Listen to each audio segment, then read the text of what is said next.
Everyone, welcome back to my channel. मैं आज आप लोग के साथ डिस्कस करूंगी मूड्स एंड फिगर्स और डिटेल में। लास्ट वीडियो में मैंने बेसिक डिस्कस कर लिया था कि किस तरीके से मूड्स एंड फिगर्स को फाइंड आउट करेंगे, तो आज उसको डिटेल में डिस्कस करना है, जो कि पेपर 1 यूजीसी नेट के लिए काफी इंपॉर्टेंट है।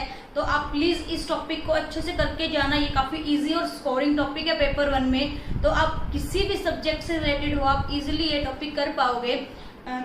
मैंने एक वीडियो ऑलरेडी इसकी अपलोड कर दी है जहां मैंने बेसिक डिस्कस किया था टाइप ए टाइप ई के बारे में, तो प्लीज आप वो वीडियोस जरूर देख लेना इस वीडियो से देखने से पहले, ताकि आपकी कंटिन्यूटी बन जाए। तो आज का लेक्चर स्टार्ट करते हैं। हम पीछे जो लेक्चर मैंने डिस्कस किया हम उसमें ऑलरेडी डिस्कस कर चुके थे कि अपने पास प्रीपोजिशन है, प्रीपोजिशन क्या होती है, और कैटेगोरिकल प्रीपोजिशन के बारे में भी हमने कुछ डिस्कस किया था। तो आज मैं आपको बता रही हूँ कि प्रीपोजिशन आपकी ऑलमोस्ट, या हम बोल सकते हैं सिलोगिज्म के अकॉर्डिंगली दो पार्ट में डिवाइड करेंगे, कैटेगोरिकल और हाइपोथेटिकल प्रीपोजिशन। तो इन दोनों में डिफरेंस क्या रहेगा? जो कैटेगोरिकल आपकी प्रीपोजिशन है वो अनकंडीशनल जजमेंट पे काम करेगी, और हाइपोथेसिस में हम कंडीशनल जजमेंट पे काम करेंगे। अब कंडीशनल और अनकंडीशनल के एग्जाम्पल के थ्रू समझना। यहाँ पे अनकंडीशनल में मैं बोल दूं कि he is doing good work या he is very hard working, तो हम क्या करें, कोई कंडीशन नहीं लगा रहे, जस्ट एक जजमेंट की उसको ऑब्जर्व करके कि हाँ वो हार्ड वर्क कर रहा है। तो अगर इसमें कंडीशनल के अकॉर्डिंग अगर मैं आपको एग्जांपल दूं, कंडीशनल में मैं बोल सकती हूँ कि if you will study then you will pass. मैंने कंडीशन लगा दी वहां पे, अगर आप पढ़ाई करोगे तो आपका श्योर एनटीए नेट क्लियर हो जाएगा, देन यू विल पास। तो ये जो कंडीशन लगाई है वो आपकी किसके अंडर आएगी? हाइपोथेटिकल प्रीपोजिशन के अंडर आएगी, कंडीशन वाला पार्ट। तो ये चीजें बेसिक थी। हमने कैटेगोरिकल के अंदर क्या पढ़ा था कि कैसे इसकी फॉर्म बनेगी। यहाँ हम 3 टर्म यूज करते हैं। कैटेगोरिकल में 2 प्रेडिकेट्स होंगे हमारे पास और एक कंक्लूजन होगा। 2 स्टेटमेंट्स गिवन होंगी, उनका एक पर्टिकुलर कंक्लूजन होगा। और इसकी स्टैंडर्ड फॉर्म हमने डिस्कस की थी कि माइनर टर्म क्या है, मेजर टर्म क्या है, मिडल टर्म क्या है। तो वो चीज भी आप चेक कर लेना, जो वीडियो मैंने अपलोड की उसमें है। तो यहाँ एक और नई बात मैंने बतानी है आपको। माइनर टर्म को हम क्या बोलते हैं? पक्षा। ये किसमें? इंडियन लॉजिक के अकॉर्डिंग, वैदिक लॉजिक बोल रहा हूं उसके अकॉर्डिंग हम माइनर टर्म को बोलेंगे पक्षा, मेजर टर्म को बोलेंगे साध्या, एंड मिडल टर्म को हम बोलेंगे लिंगा और ये साधना। तो ये नाम याद कर लेना, डायरेक्टली नेम भी पूछे गए हैं इनके एग्जाम में, तो ये थोड़ा सा ध्यान रखना। और आपको थोड़ा सा रिवाइज करा देती हूँ। माइनर टर्म क्या थे? जो माइनर टर्म जो यूज की थी मूड्स एंड फिगर्स निकालने के लिए, वो क्या थी? कंक्लूजन से हम फाइंड आउट करते हैं minor term and major term. और मिडल टर्म वो टर्म है जो कि आपकी कंक्लूजन में ना हो, उसको हम मिडल टर्म बोलेंगे।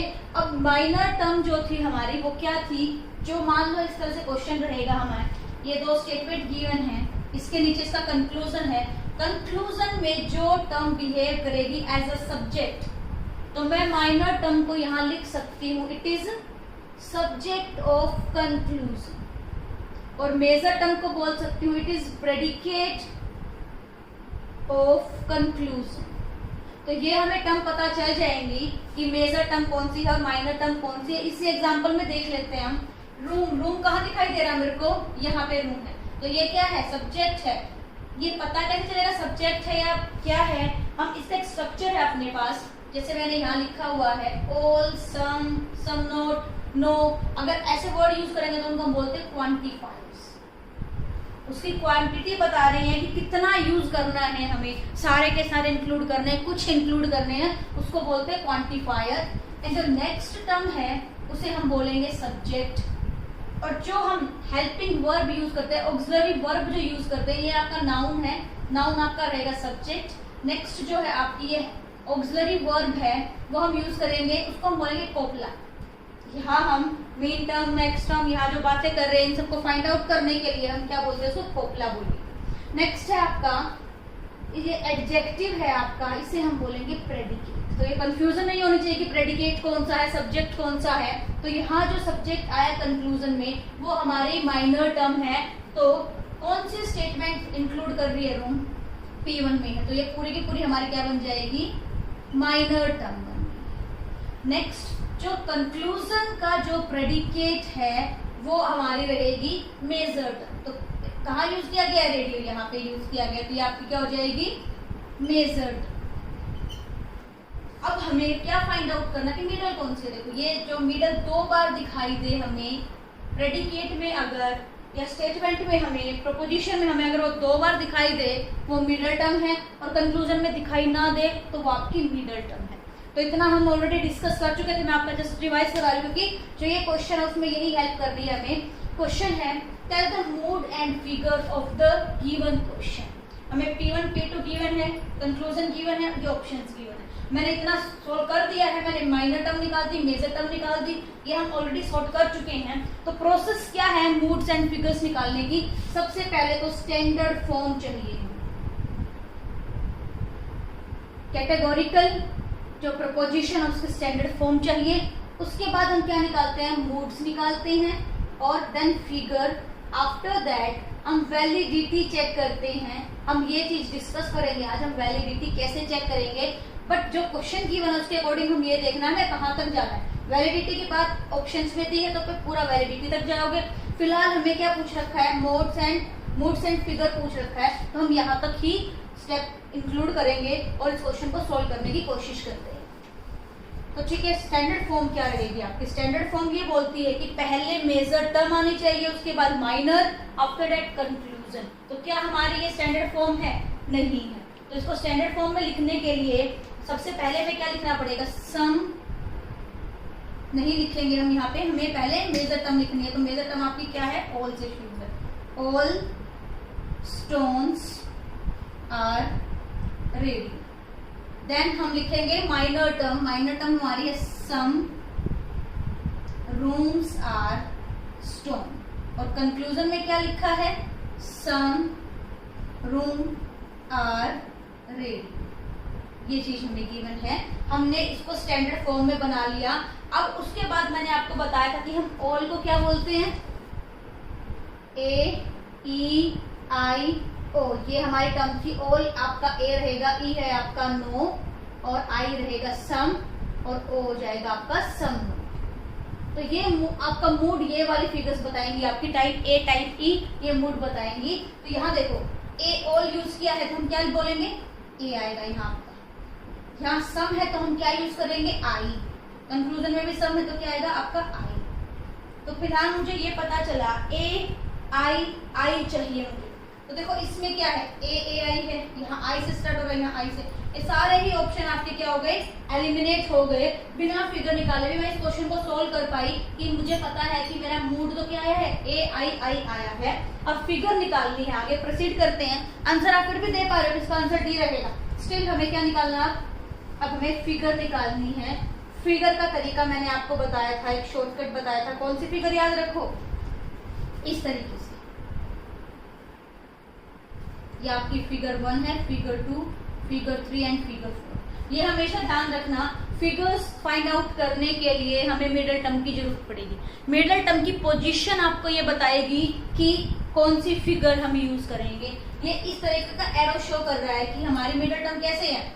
यहाँ मिडल टर्म है, यहाँ प्रेडिकेट है, यहाँ आपका सब्जेक्ट है, और यहाँ मिडल टर्म है। तो मिडल टर्म इस तरीके से है। तो यहाँ चेक करो मिडल टर्म हमारी किस तरीके से ऐड है। हमने जो लिखा था, जो फाइनल आंसर लिखा था, जो स्टैंडर्ड फॉर्म लिखी थी, उसमें चेक करना होता है हमें। तो यहाँ अपना आया था sum all stone are radio, और sum room are radio. Stones, sum room are stones, ये चीज हमने लिख ली, स्टैंडर्ड फॉर्म थी। अब देखो यहाँ हमारी मीन टर्म ये वाली है, स्टोन हमारी मीन टर्म है, किस तरीके से रिलेटेड है वो? ये वाला एरो, ये वाला एरो है इस तरीके से। तो ये फिगर क्या रहेगी हमारी? फिगर 1 रहेगी। तो आपका इसका जो राइट आंसर है वो रहेगा D। तो होप आपको क्लियर हो रहा होगा कि क्वेश्चंस किस तरह से नेट में दिखाई देंगे और कैसे आपको सोल्व करके आंसर देना है। तो ये बात होगी हमारी कहाँ तक? हमने 3 स्टेप कवर कर लिए। हमने स्टैंडर्ड फॉर्म में बना लिया, उसके बाद हमने मूड्स निकाल दिए। मूड्स के लिए हमें क्या चाहिए? टाइप A, टाइप I और EO, ये चाहिए हमें। वो चीज हमने निकाल दी, ऑलरेडी मैं डिस्कस कर चुकी हूँ आपके साथ कैसे निकलेंगी। उसके बाद हमने फिगर्स फाइंड आउट की। फिगर्स फाइंड आउट करने के लिए ये स्ट्रक्चर था अपने पास। अब हमें क्या देखनी है, वैलिडिटी देखनी है। अब वैलिडिटी चेक करने के लिए भी हमें दो ऑप्शन मिलेंगे, कंडीशनली वैलिड है या अनकंडीशनली वैलिड है। जो हमारा कंडीशनली वैलिड जो स्ट्रक्चर है वो दिया था एरिस्टोटल ने दिया था, अनकंडीशनल वैलिड जो दिया था स्ट्रक्चर वो दिया था बुलियन।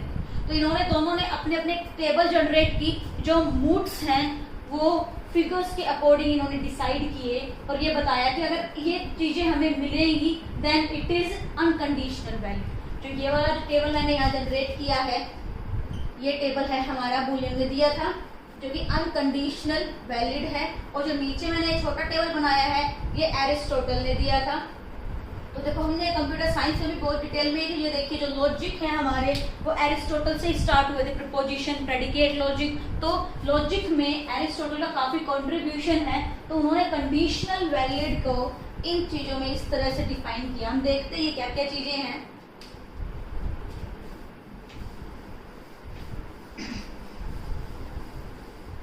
अभी मैंने इस क्वेश्चन में आंसर निकाला आई कोमा 1, ये मूड है और ये मेरी फिगर है, फिगर 1। तो मुझे ये चेक करना है, इसकी वैलिडिटी चेक करनी। इसका वैलिडिटी का क्या आंसर आएगा, तो हम इन टेबल्स में चेक करेंगे। फिगर 1 में यहाँ चेक करो, आई आपको नहीं दिखाई देगा, इट मीन से कंडीशनल के अंदर नहीं है। ये देखो यहाँ फिगर 1 है, आई, तो हम क्या बोलेंगे, ये आपका अनकंडीशनल वैलिड है। तो अभी यहाँ तक क्वेश्चन अभी शायद नहीं पूछे गए हैं, स्टिल ये टेबल माइंड में रख लेना। ये छोटे वाले टेबल याद करना काफी इजी है क्योंकि यहाँ हमने सिर्फ 3 टर्म को यूज किया है, आई, ओ एंड ई ओ। यही 3 टर्म यूज की हैं। ये वाली सेकंड रो तो बिल्कुल सेम है हमारी। और यहाँ पे क्या स्वैपिंग चल रही है, आई, एईओ और यहाँ पे लास्ट में हमें लिखना है ए। तो ये टेबल आप इजीली लर्न कर लोगे। इसके लिए भी आप आई नो कुछ ना कुछ शॉर्टकट निकाल लोगे लर्न करने के लिए, बट ध्यान रखना ये भी जो बुलियन ने दी थी इस चीज को भी आप ध्यान रखना। तो ये क्वेश्चन आपका कंप्लीट इस तरीके से आ सकता है, बट अभी तक तो जहां तक मेरे को ध्यान है हमें ऐसे क्वेश्चन ही देखने को मिलेंगे। अब जो नेक्स्ट क्वेश्चन है ये कंप्यूटर साइंस वाले स्टूडेंट को आया था ये क्वेश्चन दिसंबर 2019 में, बिल्कुल रिसेंट क्वेश्चन है। इसमें क्या बोला गया, consider the following argument, P1 P2 हमें आर्ग्यूमेंट्स गिवन है, कंक्लूजन गिवन है। What is the mood off the above preposition, सिर्फ मूड निकालना था हमें। मूड निकालने के लिए पहला स्टेप क्या रहेगा, स्टैंडर्ड फॉर्म। और स्टैंडर्ड फॉर्म निकालने के लिए क्या निकालना पड़ेगा आपको, middle term, minor term and major term. ये चीज हमें निकालनी पड़ेगी तभी हम इसका आंसर दे सकते हैं। और माइनर और मेजर टर्म कहाँ से निकलेंगी, हमारी कंक्लूजन से निकलेगी। अगर वो कंक्लूजन का सब्जेक्ट है देन इट इज, ये आपकी क्या आ जाएगी, माइनर टर्म। अगर आपके कंक्लूजन का जो प्रेडिकेट है वो आपका क्या रहेगा, मेजर टर्म रहेगी। इट मीन्स हमें इसको स्टैंडर्ड फॉर्म में बनाना पड़ेगा। स्टैंडर्ड फॉर्म बोलती है पहले मेजर फिर माइनर आफ्टर दैट कंक्लूजन। हम वही चीज करते हैं, पहले हम लिखेंगे all curtains are bed sheets। Next हम लिखेंगे some chairs are curtain। और हमारा कंक्लूजन सेम रहना, some chairs are bed sheet। तो यहां से हम फाइंड आउट करते हैं, ऑल यूज किया है, यहाँ आ जाएगा आपका ए, या सम यूज किया है तो यहाँ पे हम लगाएंगे आई, और यहाँ पे भी सम है तो यहाँ आ जाएगा आपका I. I, D is the right answer. अगर इसकी फिगर्स निकालनी है तो फिर चेक कर लो, जो स्टैंडर्ड फॉर्म है उसमें मीन टर्म कहाँ रखी गई है, फर्स्ट फिगर है यहाँ पे F1 है। तो आई थिंक सेम ही आंसर आ रहा है इसका, फिगर 1 आई। राइट आंसर आपका होगा। तो इस तरीके से नेट में क्वेश्चन पूछे जाते हैं, तो पूछे जा रहे हैं। रिसेंट क्वेश्चन कराया मैंने आपको बिल्कुल ये। तो अगर आपको ये टॉपिक क्लियर हो रहा है, कुछ क्लियर विजन आ रहा है कैसे आपको सोल्व करना है, तो प्लीज मेरी वीडियो को लाइक कीजिए, शेयर कीजिए एंड सब्सक्राइब कीजिए। Thank you so much.